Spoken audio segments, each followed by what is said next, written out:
Have you ever given everything you had to someone, your time, your money, your whole heart, only to realize they saw you as nothing more than a stepping stone? My name is Diane. I'm 32 years old, and I work as a corporate attorney at a mid-sized firm in Atlanta. I know what you're thinking. A lawyer should know better. A lawyer should see the fine print. A lawyer should never sign a contract without reading every single clause. And you're right, I should have. But when you're in love, you stop reading the fine print. You trust. You believe. And sometimes, that trust costs you everything. This is my story. And I promise you, by the end of it, you'll understand exactly how someone who argues cases in a courtroom for a living ended up crying on her bathroom floor at 2 a.m, staring at a bank statement that made no sense. I met my husband at a charity gala in Buckhead in the fall of 2019. I was there with a colleague, half bored, standing near the bar with a glass of Pinot Noir. I wasn't really drinking. He walked up to me with this easy confidence, the kind that doesn't announce itself, it just exists. He was tall, well-dressed, and he said something genuinely funny. Not trying too hard funny, actually funny. We talked for 3 hours straight. By the end of the night, I had forgotten my colleague was even there. His name was Marcus. He told me he was in real estate development, not selling houses, he was careful to clarify, but developing commercial properties. He had projects in the works, he said. Things in the pipeline. He spoke about his work the way people speak about something they're truly passionate about, and I found it magnetic. We dated for 8 months before we moved in together. During that time, he was everything. He remembered the name of my paralegal. He sent lunch to my office during a big trial. He drove 40 minutes to bring me soup when I had a cold, even though we weren't even living together yet. My mother adored him. My best friend told me not to let him go. So I didn't. We got married in June of 2021. Small ceremony, backyard of his aunt's house in Decatur, string lights and wildflowers, and dancing until midnight.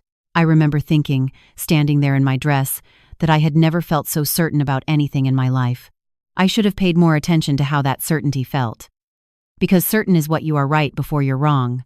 The first thing I really noticed, not just filed away and forgot, was about 4 months into our marriage. Marcus had been talking about one of his development projects for the entire time I'd known him. A mixed-use property in Midtown, he'd said. Retail on the ground floor, apartments above. He'd described it so many times I could picture the lobby. But when I asked him once, casually, how the permits were coming along, something shifted in his face, just for a second. Then the easy smile came back. You know how the city is, he said. Everything takes forever, but it's moving. I nodded. I believed him. I went back to reviewing the deposition notes on my laptop. But somewhere in the back of my mind, a small voice said, "You've been hearing about this project for almost a year." I ignored the voice. I was busy. I had a caseload that would make most people cry, a firm that expected 60-hour weeks, and a marriage I was trying to be present in. I didn't have time to audit my husband's career. The second thing I noticed was money. Not in a dramatic way, not at first. It started small. Marcus mentioned he was waiting on an investor payment that was delayed. Could I cover the mortgage this month? Of course, I said. We were married. That's what you do. Then the following month, the investor payment was still delayed. His business account was temporarily frozen. He explained some administrative issue with the bank. A few weeks after that, there was a deal that fell through and he lost a retainer he'd put down. It was always something logical, always something that made sense if you weren't keeping track. But I was an attorney. I kept track. By month 8 of our marriage, I had covered the mortgage 7 times. I had paid for both our cars. I was paying every utility, every grocery run, every dinner out. Marcus contributed to nothing. And when I sat down one Sunday morning with my coffee and actually added it up, wrote the numbers on a notepad like I was building a case, my stomach dropped. I had spent over $40,000 of my own money in 8 months. I sat with that number for a long time. That evening, I brought it up gently. I made dinner his favorite, pasta with Italian sausage, and I chose my words carefully the way I do before a difficult cross-examination. I told him I had been looking at our finances, and I was feeling some strain. I asked if we could talk about a more balanced arrangement going forward. He looked at me across the table like I had said something mildly offensive. "I'm building something, Diane," he said. "You know that. This is temporary." "I know," I said. "I just think we should have a plan." "My father never had to explain his business timeline to my mother," he said, cutting me off.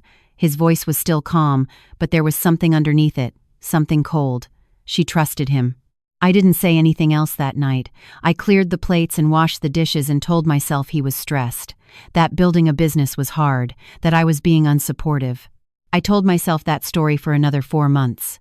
The thing about manipulation, and I know this now, I understand it clinically now, is that it rarely looks like manipulation when you're inside it. It looks like love with rough edges. It looks like a good man going through a hard time. It looks like your own impatience and selfishness when he frames it that way often enough. Marcus was gifted at framing. When I expressed concern, I was undermining his confidence. When I asked questions, I was treating him like a client, not a husband. When I suggested couples therapy, he actually laughed and said, "I'm not sitting on some couch talking about my feelings because you can't manage your anxiety." And I, who argued motions in federal court without flinching, went quiet. I have thought about this a lot since then. How I could be one person in a courtroom and a completely different person in my own home. And I think the answer is this. In a courtroom, I don't love anyone. In my home, I loved him.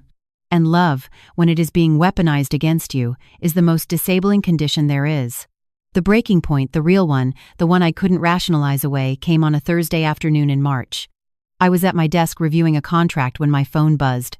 It was an alert from my bank. A transfer had been initiated from my personal savings account.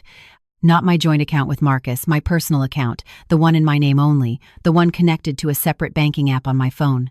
The transfer was for $11,000. I read the notification 3 times. My hands were completely still, I noticed that. In moments of real shock, I go very still. I set my phone face down on my desk. I took one breath, then I picked it up again and opened the app. The transfer had been initiated from a device I didn't recognize. The destination account I had to call the bank to get this confirmed was an account I had never seen before. I called my bank from the parking garage of my office building because I needed privacy and I needed to pace, and I can't pace in my office without people noticing. The fraud department rep was patient and thorough. She confirmed that 2 weeks earlier, someone had accessed my account using my login credentials and changed the linked phone number for 2-factor authentication. The login had originated from an IP address in my own home. The $11,000 was gone. I sat in my car in that parking garage for 22 minutes. I know because I watched the clock on my dashboard. I needed those 22 minutes to do something I had not allowed myself to do in over a year. Think clearly, not charitably, not generously. Clearly. The project in Midtown that was always almost done, the investor payments that were always almost released, the business account that was always almost unfrozen, the $40,000 I had paid for our life together. And now $11,000 more, taken from an account he wasn't even supposed to know existed. I did not go home that night. I called my colleague Priya, who has a guest room and no questions in the immediate moment, and I told her I needed to stay over. She said okay. She made tea. She didn't ask anything until I was ready. I spent that night making a list. Not an emotional list, not a list of grievances or hurts, though those existed. A legal list. What I knew, what I could prove, what I needed. The next morning I did not call Marcus. I did not send a text. I went to work as normal, smiled at the right people, billed my hours. And then, on my lunch break, I called a divorce attorney, a good one, someone I had referred clients to before, someone I trusted. I also called the bank's fraud department back and filed a formal report. What followed over the next 2 weeks was the most methodical thing I have ever done in my life, and I have tried complex litigation. I pulled financial records. I documented every transfer, every payment, every month I had covered a loan. I contacted a forensic accountant my firm occasionally used and paid her privately to trace where the $11,000 had gone. She came back to me within a week. The money had gone into an account belonging to a woman named Tanya. The account had been open for 14 months. There had been 8 other transfers into it, smaller ones, from our joint account, the kind that wouldn't raise an immediate flag. A few hundred here, 800 there.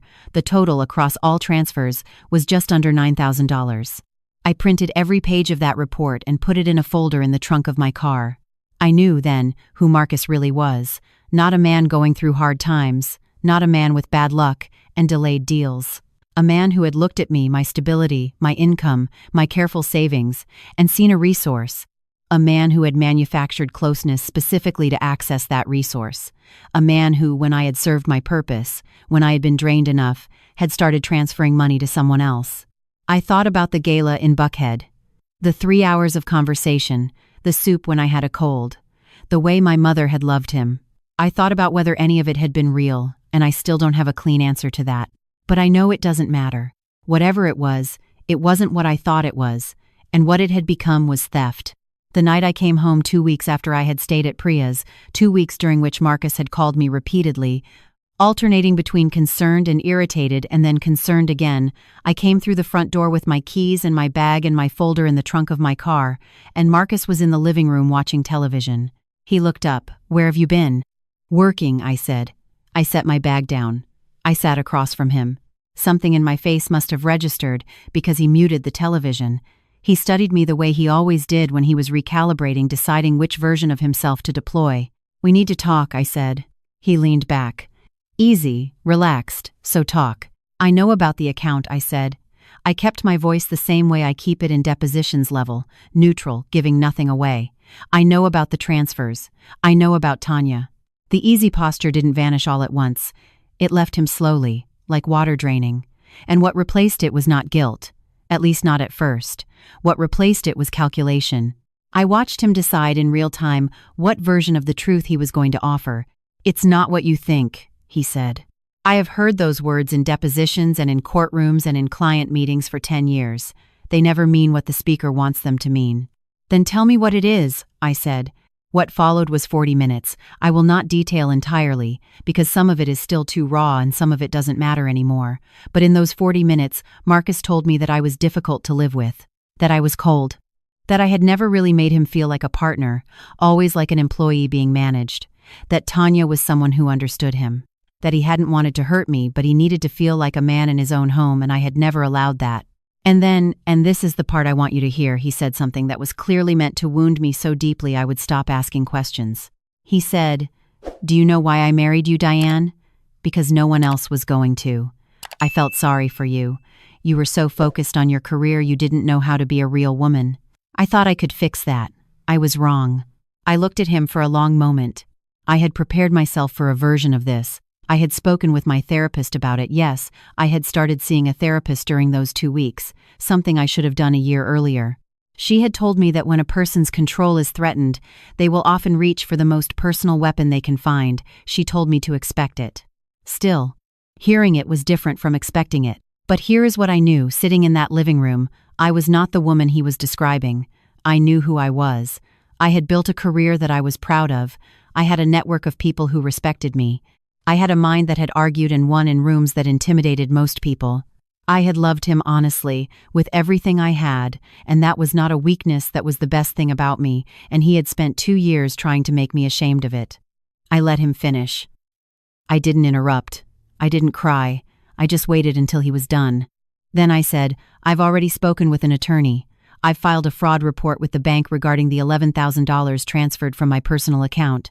The forensic accountant I hired has documented all the transfers to Tanya's account as well. I'll be filing for divorce on Monday. You'll be served at this address." The calculation left his face. For the first time in 2 years, I saw something unguarded there. Something close to panic. "Diane, I'd like you to find somewhere else to sleep tonight," I said. "I'll have my colleague come by tomorrow with a formal notice from my attorney. You can take your personal belongings then." I stood up. I picked up my bag. I walked to our bedroom, locked the door, and I sat on the edge of the bed in the quiet, and I let myself feel, finally, all of it. The grief, and the anger, and the relief, and the loneliness, and the strange, solid, unmistakable feeling of standing on firm ground again. He knocked on the door twice. I didn't answer. In the morning, he was gone. What came after was not easy. I won't pretend that it was. Divorce is paperwork and hearings and asset negotiations, and moments when you see something in your apartment and remember a good day and grieve it all over again. There were nights I questioned myself. Wondered if I had been too rigid, too demanding, too career-focused. I let those thoughts come and then I let them go, because I had a therapist now, and I was finally learning to do that. The bank recovered $7,000 of the $11,000, the rest had already been spent. The forensic accountant's documentation of the additional transfers was included in the divorce proceedings, and my attorney argued successfully for financial restitution as part of the settlement. Marcus contested it until his own attorney apparently advised him not to. I don't know where he is now. I don't need to know. What I know is this. I am sitting in my apartment in Atlanta, the one I chose myself, the one with the big windows that face east, so it's full of light in the mornings. I have a caseload I love, a best friend who calls every Sunday, a therapist I see every other Thursday, and a savings account that is intact and growing, and has my name and only my name on it. I know that I was not too focused on my career. I know that being good at my work is not a flaw. I know that loving someone fully is not a character defect. What happened to me was not a consequence of who I am, it was a consequence of who he was. And I know this too, for anyone listening who recognizes something in this story, the moment you feel like you have to apologize for how much you've built, for how hard you've worked, for how little you ask for in return, that is not love holding you accountable. That is someone using your goodness against you. Read the fine print, not because love has to be a contract, but because you deserve someone who would sign one proudly. I learned that the hard way. I hope you don't have to.